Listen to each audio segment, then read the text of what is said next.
Alright guys, TacticalRab back again today. I hope y'all are doing well and enjoying your day so far. And with Challengers players fighting tooth and nail to try and get back in the league, there's been a fair bit of drama and spice on the tunnel with Temp saying a load of these players certainly do not deserve a spot. And Crimsix also going on a bit of a rampage, especially about the 11 team possibility for CDL 2022. Very much intrigued to your thoughts in the comment section below. Like if you guys enjoyed the video, subscribe if you're new as always, I would greatly appreciate it. I'm really up to the channel. Thank you very much indeed for doing that. First of all, this from Gunless, he's dropping the brick by brick. You know how it is. Brick by brick, that's kind of like the hashtag that goes on. For OpTic right now, it's pretty unlikely that he's going to be over there, to be perfectly honest. But it will still. This just kind of shows some tweets that you see on the timeline probably legitimately represent the opinions and the emotions the players are going through right now in the difficult time for them that is Rostermania, although, albeit pretty entertaining for us as fans. But, maybe some of it is also bait, as you'd imagine this would be. So, there's been a lot of talk recently about, okay, which players from Challengers should get a spot next year. There's, of course, been so many players that have come up from Challengers recently. The likes of Hydra, I mean, so many great rookies inside, of course, from the European side.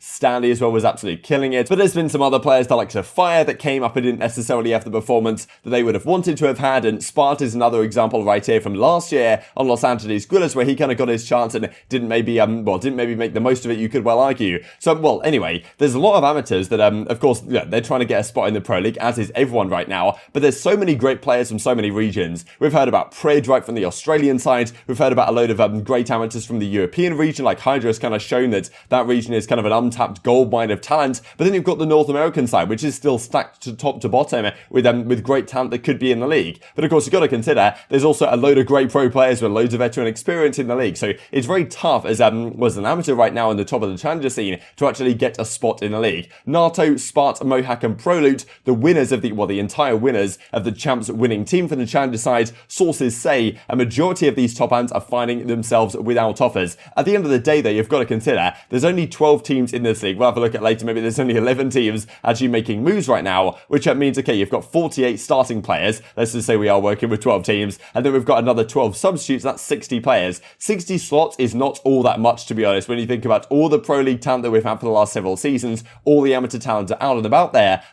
It's tough to get it's tough to get an offer in the league right now. Even if you've been grinding for years and you feel like, and understandably so, maybe you deserve to actually get your spot in the league this time round. So a lot of tweets coming out from amateur players these last couple of days talking about, okay, real frustrations with them not actually getting a spot in the league. This is also Mohawk a few days ago, and I can't wait to expose the fake grinders next year. But other tweets like this, Proloot says, I'll just have to run challenges again next year. So a lot of frustrations from some of these guys. This is from Parasite. I'm convinced people don't even watch challenges. It is comedic at this point, saying they're like, look, a lot of these Pro League teams and the staff and the analysts and the coaches, I guess, they don't really watch challenges to actually understand how good the talent is in there and how difficult it can be to succeed on a consistent basis, as Parasite has shown he can do for these last couple of years. And that is really the thing, right? Like, how often do the pro players actually watch or really care about the challenger scene? Like, how often do they go in and actually look and see what's going on? Like, which players are the next up and comers? Because I think we've heard a lot of talk recently about a lot of players that, they don't even know what's going on. They don't really know who the next up and comers are, which you would think probably would be a good idea. At the same time, then, okay, that's the coach's job, that's the analyst's job or whatever, to keep an eye on the next up and coming talent if you need to bring someone into your lineup. But it's good as a pro player to have a good idea as who's next up, and maybe if your team's struggling a little bit, rather than recycling the old guard, I suppose, of professional players that have been around for a few years, maybe take a chance on a new player. And that really has happened the last couple of years. It's not like Challengers players have been gatekept or whatever from the CDL. It certainly has happened. There's just not too many spots on the line. But so I can understand the frustrations of these Challenger guys not getting a spot in the league. As Spart says, me trying to figure out who I'm playing Challengers with this year. And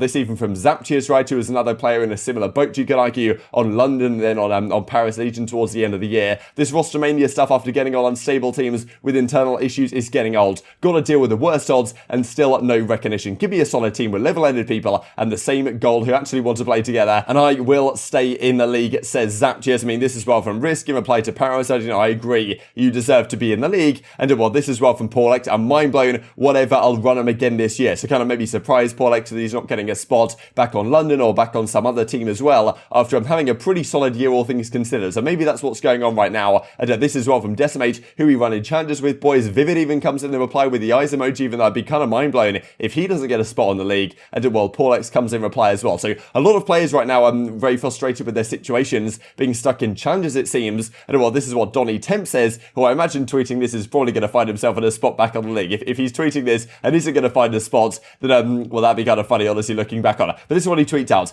Every time I open this app, I see someone else crying about not being in the league. Y'all are trash. So just saying that so many of these players, maybe some of the guys we've just looked at, some of the other players as well, that have had, a good couple of seasons in challenges, but nothing quite like being a pro league player for many a year. And Temp's been a great player in the league for quite some time now. He was solid this year, but nothing great. I'm sure he's looking to get back on a much better team than he had the opportunity to team with this year. Of course, at the start of the year, he was on Los Angeles Thieves. That didn't really work out. He went to the Paris Legion and had some decent times and decent results over there, at least individual performance-wise, but nothing spectacular. But still, I'd imagine Temp will find a spot back in league. He's well connected with the pro players. He's well liked among the pro players as well. And then, of course, it is a big factor and also very skilled player. So that obviously helps as well. But still, he's looking at a lot of these challenger players saying, look, you guys are just awful. You do not deserve a spot in the league. And too many of these guys are maybe too entitled about the possibility of that being the case. Now, I thought this was very interesting from Crimsix, kind of along those lines. The fact of the matter is, 12 teams in the league is already kind of thin. We would have loved it to expand to 16. I mean, people were talking about 14, but honestly, 16 I think would be the perfect level for expansion. And maybe because we're having these buyouts going on, that's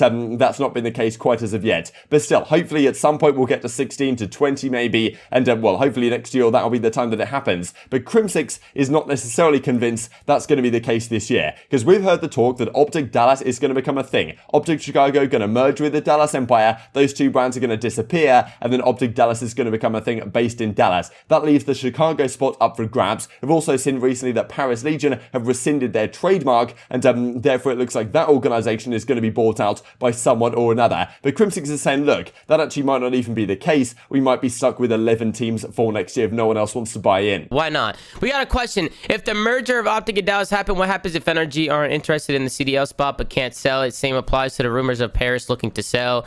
Are they forced to field a roster, or will the league play with 11 out of 10 teams? No. The league needs 12 teams. The spot needs to get sold. You couldn't really make it work with 11 teams. No, really you can't. I'm gonna not. I'm no comment on this matter, bro.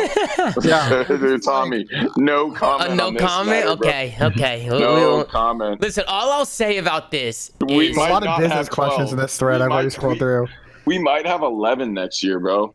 Who knows, dude? No. No, they can't. You can't make 11 work, man. Come on. All I'm saying is So we've seen a fair bit of talk, and I think maybe Zuma was hinting at this on stream yesterday. There could be a Madrid spot. At the end of the day, if you're the CDL and Paris Legion want to get out of there, like, what's the ideal situation for you? Like, either you keep the Paris spot and someone else, like an actual decent ownership group, like a Vitality or something with Gataga, comes in, buys that spot out, and actually does right by the French fans, and actually brings in some French talent, even though, your top talent in Hydra has now long gone to New York subliners, and Paris kind of wasted that opportunity. But hopefully Hydra will inspire a next generation maybe, or over the next couple of years of some challenger players from the French region to actually make it into the Pro League once again, as they used to have some decent teams and decent players certainly a few years ago, and Hydra is very much an example of that. Now, Heretics were a fantastic team to support and to enjoy watching play back in 2019 in Black Ops 4 and even previous years as well. They were great that year. They had so many great players, and even a couple of them got a chance right on Toronto Ultra at the start of last year. Now that's not really the case. I'm sure if I was the CDL, I would love to have the opportunity to say, okay, Paris, you're out of here. Let's move your spot to Madrid, because well, that certainly can happen and doesn't need to not be the case for sure. And well, let's actually bring in Heretics, right? This is what MethodTick is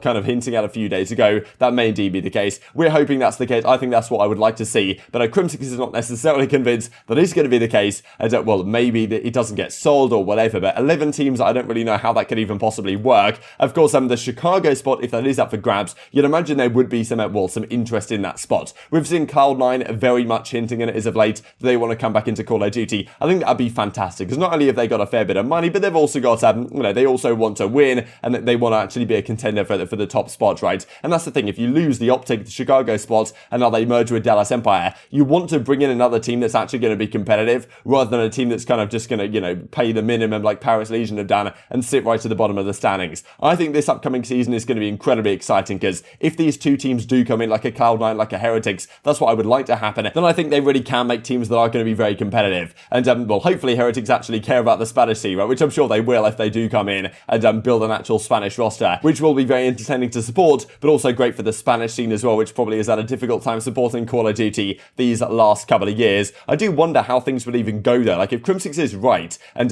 well, this team doesn't want to get bought out or whatever the case may be, and we have to have an 11-team league. What does that even look like, right? Because this, of course, is the World Championship bracket. And, like, what do you do with 11 teams? Is it even possible? Like, you can't really have groups or anything. Like, I guess, like, maybe you'd have to just have 10 or something, which would be an absolute disaster. Like, if for whatever reason no one wants to buy the 11th spot or the 12th spot, then do you have to stop anyone buying out the 11th spot, and then we just have 10 teams? Because 11 just, I can't really see any world in which any bracket is ever possibly going to work with only 11 teams. I don't know if you guys have any thoughts on that down below, how you could possibly make a bracket work or make a season work. I don't really know, with only 11 teams in it. But hopefully Crimsix is kind of not right about this one, or he's just baiting us all once again. But still, something to keep your eyes on going forwards. And just to finish off with this from Cellium, which I thought was a pretty ridiculous season card, to be honest. I feel like he didn't necessarily get the credit he deserved this year. He's now got his World Championship ring. I mean, these KDs are out of control. Like, Simp's obviously, his stats were ridiculous this season, but Cellium definitely deserves an honorable mention, because he had a 1.13 in hardpoints, a 1.12 in surge, a 1.20 in control. That is, honestly, over the course of its outrageous statistics. And, well, of course, as we talked about, maybe Cloud9 come in, if they build a Chicago squad,